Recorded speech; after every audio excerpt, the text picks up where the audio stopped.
ওয়াসিফ ভাইয়ের সাথে আমার দেখা সাক্ষাৎটা হতো মূলত আমার টিউশন পড়তে যাওয়ার সময়টাতে। আমি ওনার এক কাজিনের কাছে পড়তাম।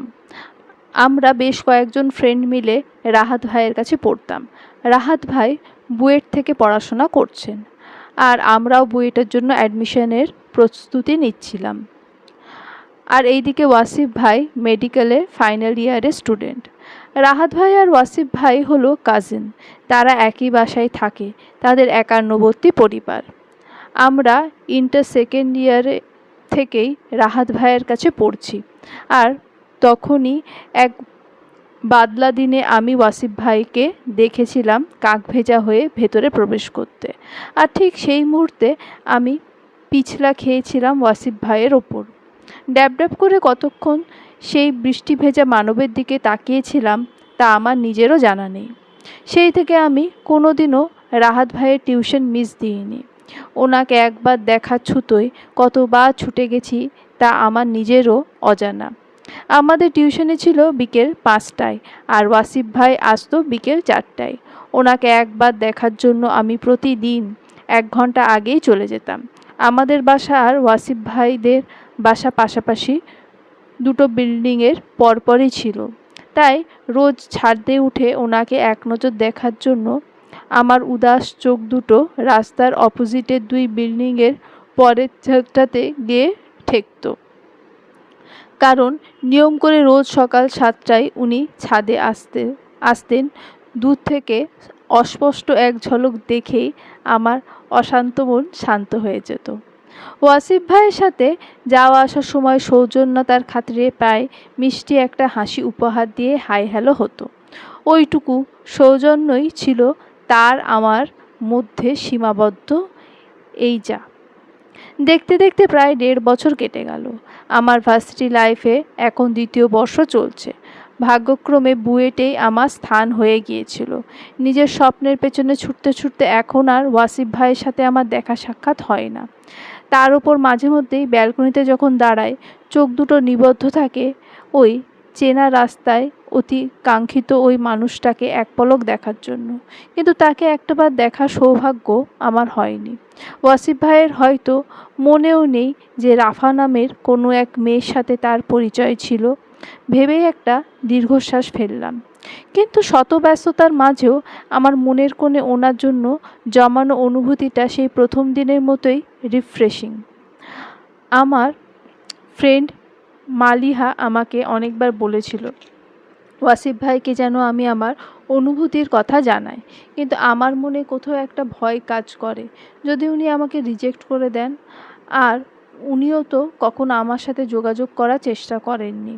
হয়তো আমার প্রতি তার কোনো প্রকার ফিলিংস কাজ করে না, কিন্তু তবুও আমি চাই তার সাথে যেন আমার আরও একবার দেখা হয়।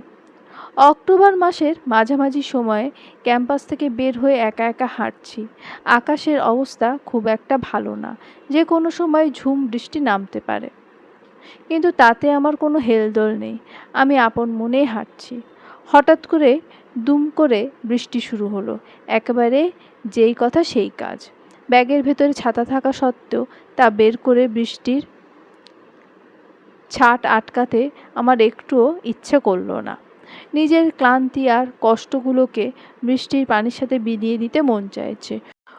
উদাস মনে হাঁটতে হাঁটতে হঠাৎই কিছুটা সামনে খুবই কাঙ্ক্ষিত একজন মানুষটাকে দেখতে পেয়ে চমকিত দৃষ্টিতে থমকালাম।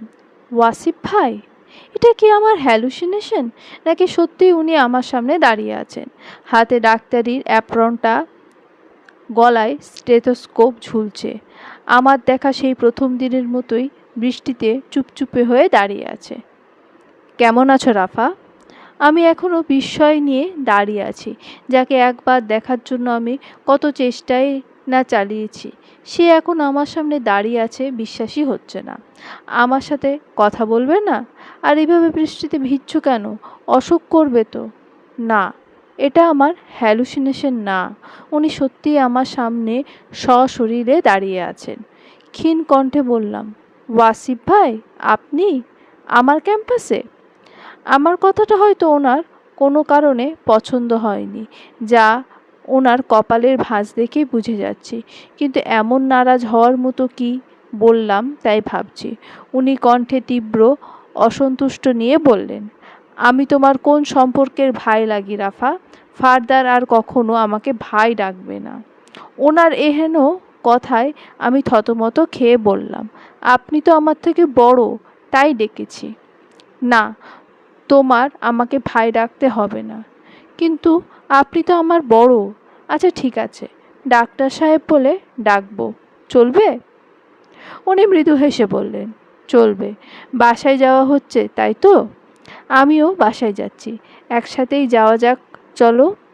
আমি মাথা নেড়ে সম্মতি দিয়ে ওনার সাথে পায়ে পা মিলিয়ে হাঁটতে লাগলাম। মনের মধ্যে তীব্র এক ভালো লাগার শীতল স্রোত বয়ে যাচ্ছে, যা আমার পুরো শরীরের শিরায় উপশিরা শীতল করে দিচ্ছে। আমরা এখনো বৃষ্টিতে ভিজেই হাঁটছি। হঠাৎ করে ওয়াসিফ ভাই বলে উঠলেন, আমার সাথে এভাবে সারা জীবন হাঁটবে রাফা? আমি এক মুহূর্তের জন্য থমকে দাঁড়ালাম। আমি কি নিজের কানে ঠিক শুনছি নাকি ভুল শুনছি বুঝতে পারছি না।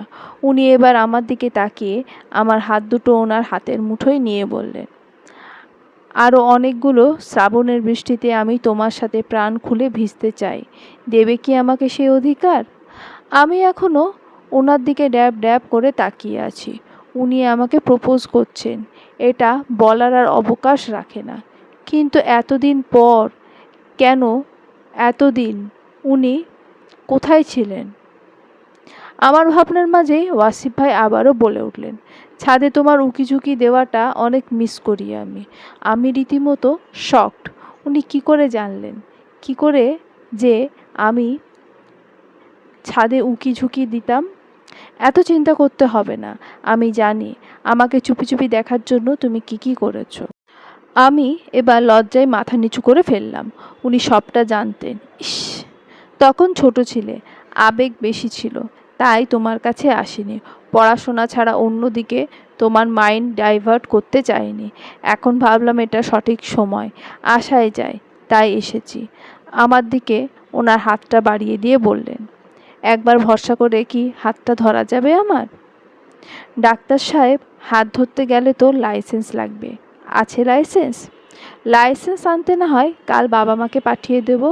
কি চলবে তো? কালই কেন? এবার না হয় অপেক্ষারা ছুটি নিক, বউ করে নিজের ঘরে নিয়ে যেতে চাই পার্মানেন্টলি। আমি সংকোচতা ভুলে ডাক্তার সাহেবের হাতটা ধরলাম, কারণ এই মানুষটার সান্নিধ্য আমার আজীবন চাই, চাই।